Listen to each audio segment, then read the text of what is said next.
Ladies and gentlemen, the Hot Wheels Elite 250 California short wheelbase. Only 5,000 were made. I spent 3 years searching for this on eBay. It is my love. It is my passion. And does anybody know what movie this came from? Anyone? Anyone? If you had guessed Monsters Go Home, you are not too far off, but you're wrong. This is actually from Ferris Bueller's Day Off. And looking at this box here, it's, as you can see, it's labeled as a 250 California short wheelbase.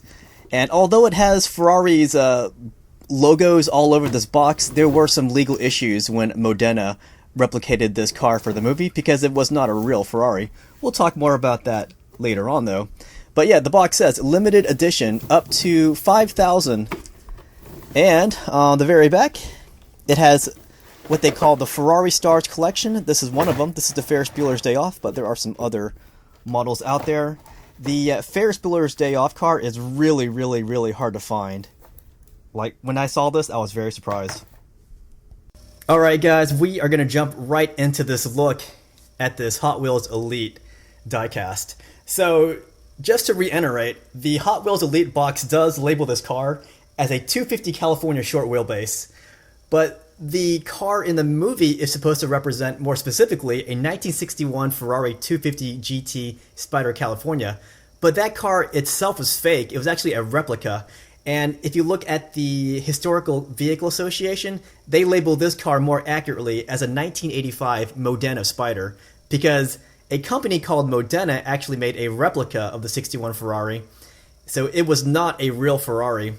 After they filmed this movie and people watched this movie, a lot of people were really upset because they thought they actually destroyed a 1961 Ferrari 250 GT Spyder, in which case they only made less than 100 of those. To be more specific, they made about 56 versions of this, and only 37 of those cars had the highly coveted lamp covers here on the headlights. See that? And that was for racing purposes. So this car is really hard to label because, again, the car that they used in the movie was not a real Ferrari. It was a replica made by Modena. And a little fun fact, after they filmed this movie and after Ferrari saw what Modena did, they actually sued the heck out of Modena because Modena put the Ferrari logos all over this car without Ferrari's explicit permission. So they ended up settling out of court, but Modena took a real heavy financial blow. So that leads me into some of the inaccuracies with this diecast, and let's go ahead and talk about some of those. So really fast, in the very back, the biggest omission is the lack of the Illinois license plate that says Nervous on it. I don't know why they didn't add that to it. I feel like that would have been an easy thing to show.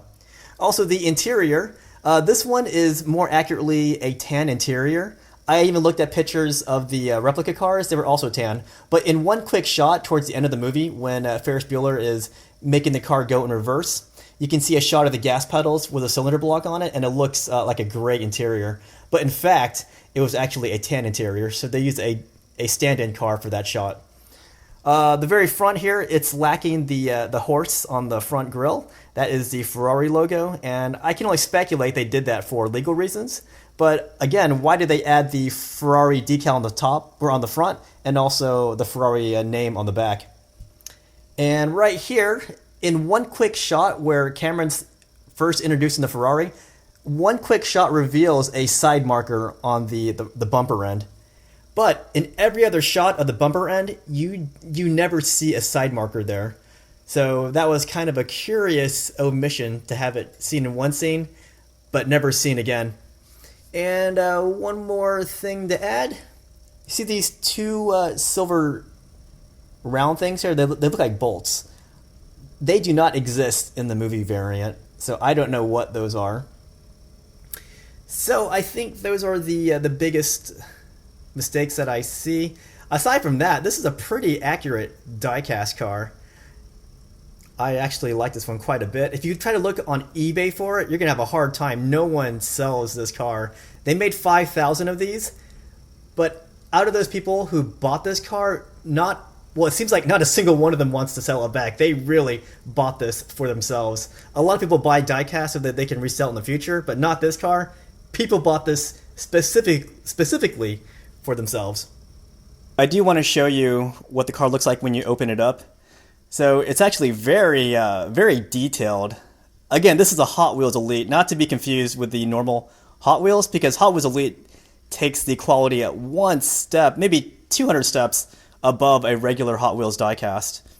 So you can see the inside of the hood. It looks very detailed inside. You can see the really awesome engine. And then also in the interior, you can see that it is indeed a tan interior, even by the gas pedals. Unlike in the movie where they show you that one shot of the gas pedals and it's gray, that was completely not the car, like at all. I can't believe they actually put that in the movie and thought people would be confused by that. And then you also have the trunk space, which reveals a spare tire inside.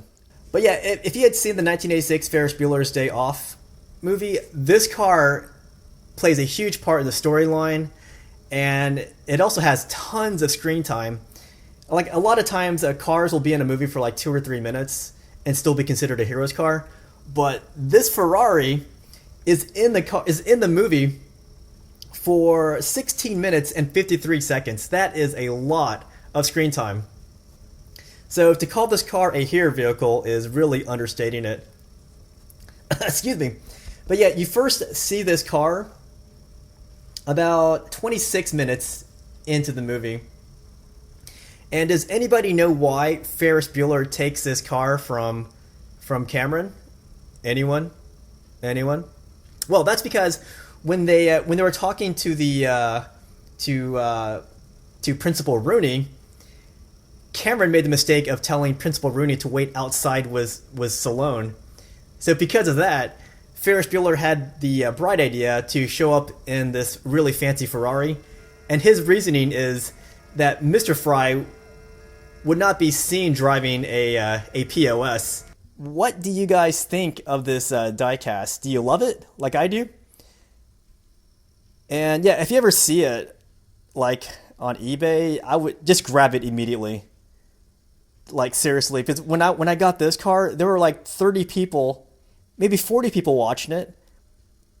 And I bet you when I bought it, people were like, oh man, I should have just bought it. Because yeah, people do not resell this car. Like, check every day for a few weeks, and I guarantee you, well, I won't guarantee you, but most likely no one's going to have this up anywhere. So yeah, it's a highly coveted diecast. But before I go, I want to ask you guys one last question, guys. Are you guys ready for this? In the movie, Ferris Bueller's Day Off, he had a sister played by Jennifer Grey, who was in the movie Dirty Dancing. Now, for her birthday, she got a car. Does anyone know what kind of car she got? Anyone?